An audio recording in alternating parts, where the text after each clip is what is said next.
this, but listening to what everybody said, I'm experienced being inside a correctional facility. I started off doing 27 years federal time, and then the state of California said, that's not enough. So the state picked up. I'm not even from here. I can't go home because I'm on probation here. So I'm in Christian-based transitional home that I'm trying to turn into a Muslim home. But it's this right here is what I went through in the state system. All of this paperwork is what I went through with correctional staff. Even making me remove my hijabs, tearing up my property, disrespecting my religious artifacts, all of that, lying on the Muslim chaplain, all of that. But right now, this isn't about me. This is about the women I left behind. And those sisters need outside support, help. We have one volunteer going into the state prison of CIW right now. One. We have written letters to these organizations, masjids, ACLU, the governor, the federal courts. Guess how many replies we received? None. So me, I was born Muslim, but I strayed away. So I had a choice to make. Either you stay on this side or you turn your life around and you do what you know is right. But by myself, with no help, all right? So I decided to retake my Shahada. And here I am. Alhamdulillah. I go to the masjid every Friday, inshallah, by bus.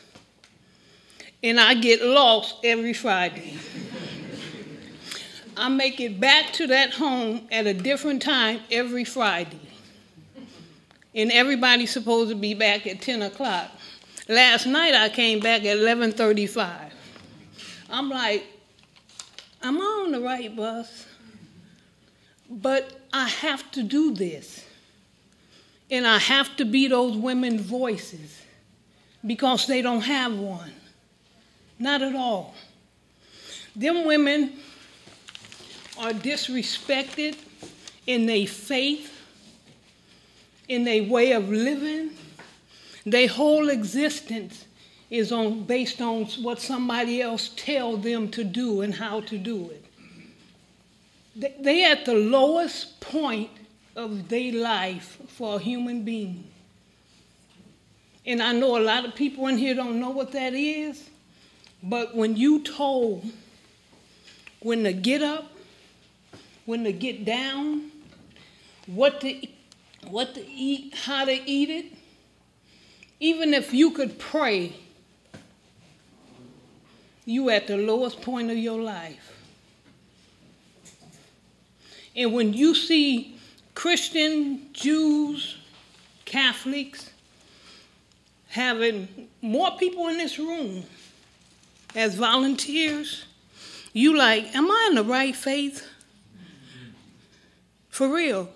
I thought that. I started to turn Jew at one time. For real, because I thought about Sammy Davis Jr., and I'm serious. because of the volunteers and the backup that they have. And they have this because corrections know, well, we better not mess with them because they have outside support. And we don't want this on the news. We don't have that. Like Imam Jihad said, 25 hours a week. What is that?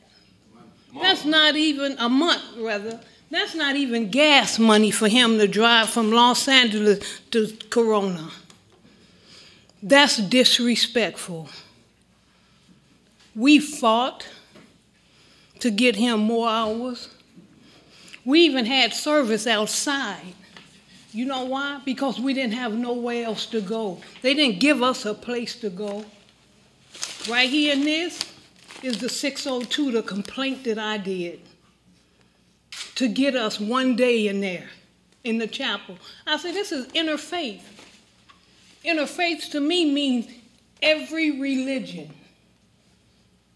Why is Islam thrown to the curb? It makes no sense. You have, in this faith, we're taught to be compassionate. And I'm like, where's the compassion?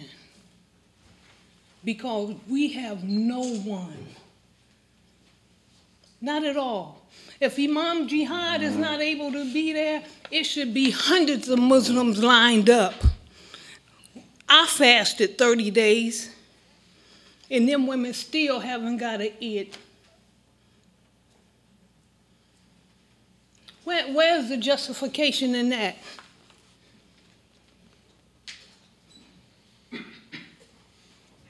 Or not even a pen to keep their hijab up.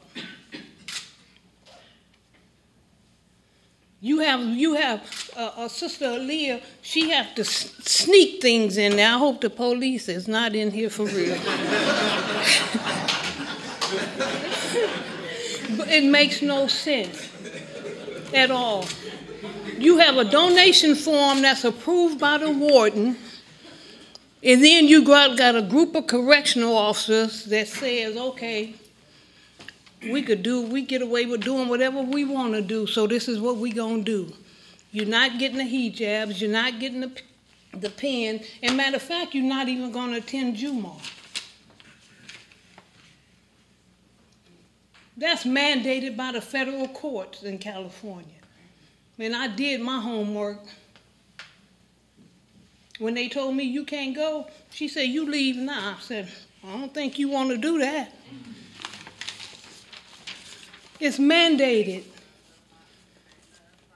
You had the lady from ACLU talking about RIPA, the Religious Land Institutionalized Person Act.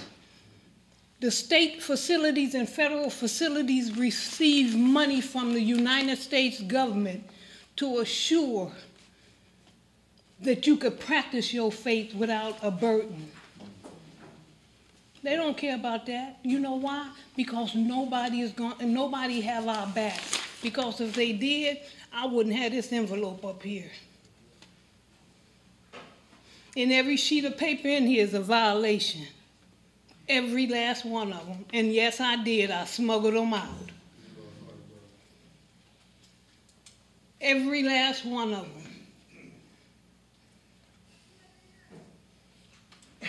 This makes no sense at all. And then the sisters that parole or leave, that don't have anywhere to go, that's a shame. They don't have nowhere to go, and if they go, it have to be to a Christian facility. And you have to abide by the rules, because if you don't, they're going to put you out. I learned something in those 17 and a half years I did. I learned how to talk for mine. So I'm not getting put out of the faith-based program. I don't do the things that they have to do. I told them I'm Muslim. And I'm practicing my faith, not someone else's, to stay in here. That's not going to happen. But that's me. Everyone else don't have that opportunity. The state, this state here is geared for you not to have ties to your family. They don't make it possible for you to have ties to your family when you're doing 15, 20, 30 years. They make sure you don't have the ties. We're not like you in the Fed where you making $300, $400 a month where you could send your kids a doll or a teddy bear to let them know that you do care. You don't have that opportunity in the state. And when you leave, you leaving with $200. And what is $200? Especially if you live up north, it take you 87 of it to get there. So where you going? And if you Muslim, where are you going? Back downtown Los Angeles, where you came from? It's probably 150 Muslims walking on the yard of CIW right now, and I know this for a fact. And you got 23 of them that's in that community right today, and I know this for a fact. Not even that anymore, because some of them don't come no more. And I know this because I got letters.